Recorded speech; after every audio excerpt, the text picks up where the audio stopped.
All right, guys. Welcome again to another a Panda session.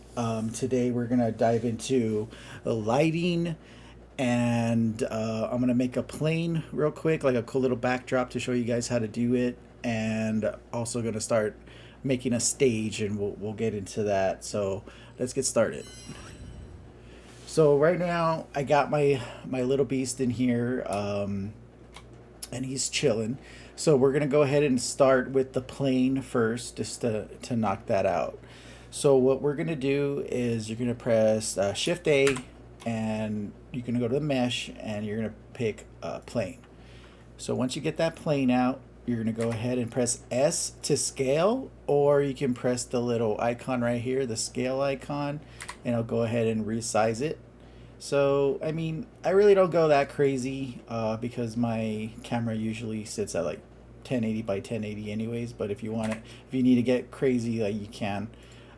So I'll leave it right there. And from there, you're going to press tab, which is going to get you into edit mode. And you're going to make sure on the top left that you're selecting the edge on the select mode. So I click that little middle button, and that's the edge mode. And what that lets you do is click the edges of the plane. So what I want to do right now is click this back edge, and then I'm going to press E, which E for elephant, it means extrude in Blender. So E is extrude, and what I do is I press E, and then I press Z to make sure that it's picking the Z axis, which is pretty much the up and down. So I press Z, and I'm gonna pull this guy up, and this is what's gonna make that cool little back end of the plane. And as that, so I go ahead and select that. I click it, and it pretty much like gets out of that edge right there, and it makes this cool little backdrop. So right now, if you would put your camera on it, you're gonna see a hard edge right here, and that's not really nice to look at. So what you do is you're gonna click, keeping it here with the edge selected, the select mode on edge. You're gonna click this middle section right here, and you're gonna press Control B, B as in boy, and so what that does, it sets it up so you can start manipulating that edge. So right now that I have it selected with Control B, I'm gonna pull it out, and as you can see, it starts pulling it toward the beast.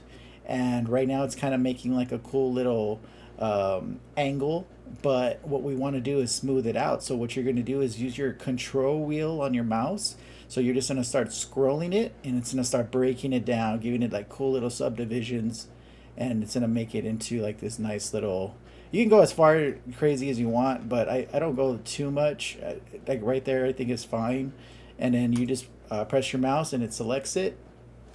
And from there, you're going to press tab again, which is going to go back to the object mode. And that pretty much creates that nice backdrop. But if you would put a light on it, so let's add a light real quick to show you what I'm talking about. So we're going to add a point light.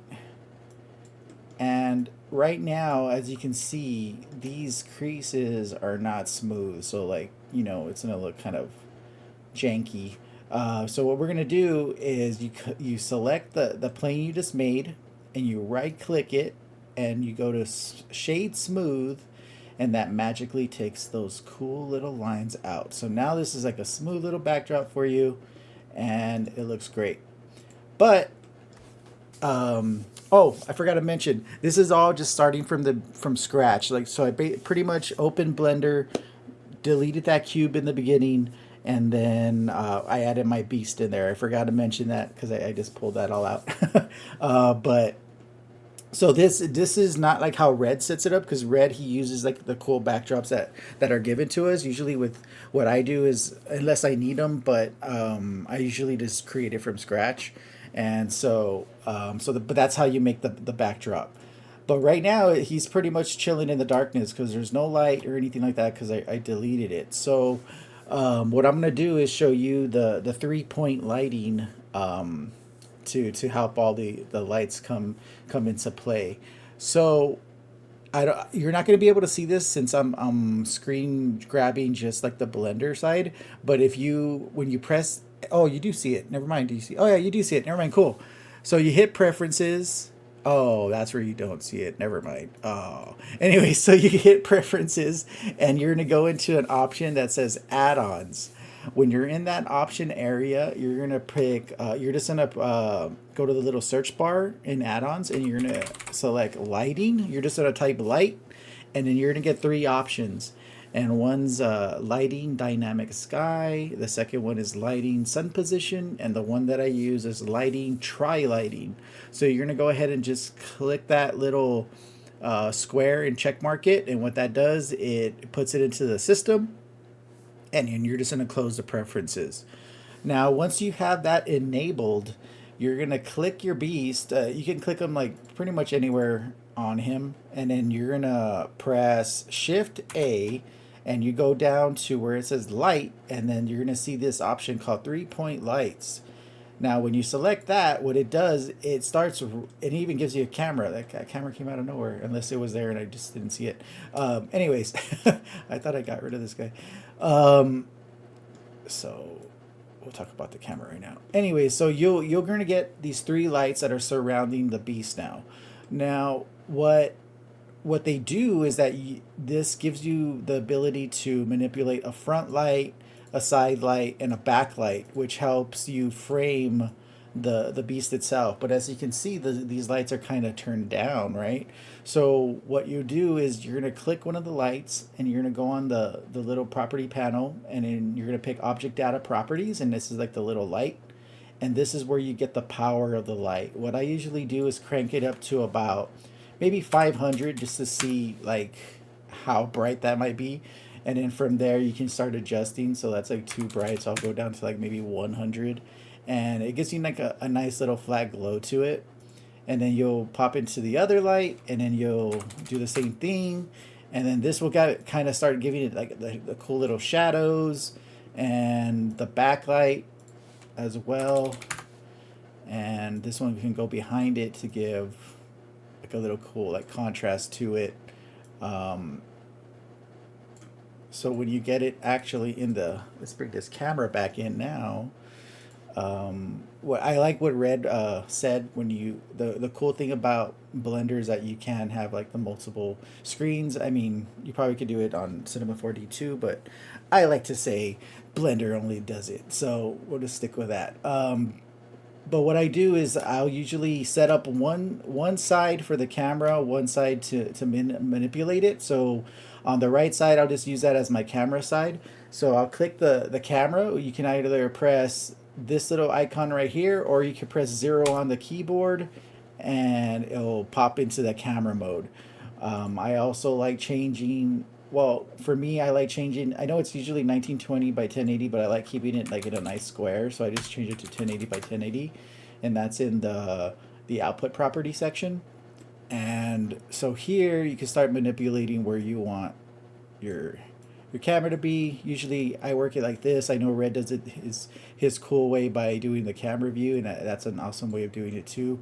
But I like to be a little bit more in control with mine. And then, so I'll manipulate it, get it close, and then I'll toggle this little section where it says show overlays, so I can see exactly what it looks like without having all those like different lines on it. Here, let's like start manipulating it a bit. All right, there we go. So now I have this cool little setup. And with these cool lights, what you can do is start changing the colors of them, right? So I'll pick this light right here, and I'll go back into the object data properties, and then you'll see where it says the color option wheel. And then when you start manipulating the colors, like you start getting these cool little glows and all that fun stuff.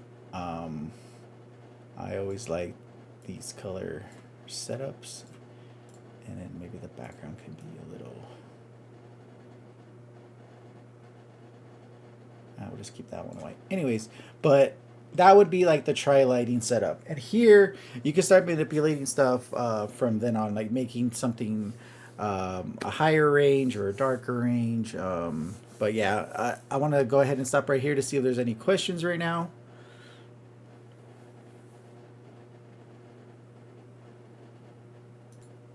Nothing.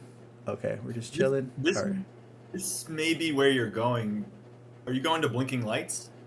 No, I'm actually gonna go Oh, into. This is just like this little basic setting right now. I was gonna actually delete all this and start something fresh right now. I just wanted to make sure that I know last week I was supposed to record it and I forgot. So this week I'm glad I have it recorded now. Yeah, so that's the plane.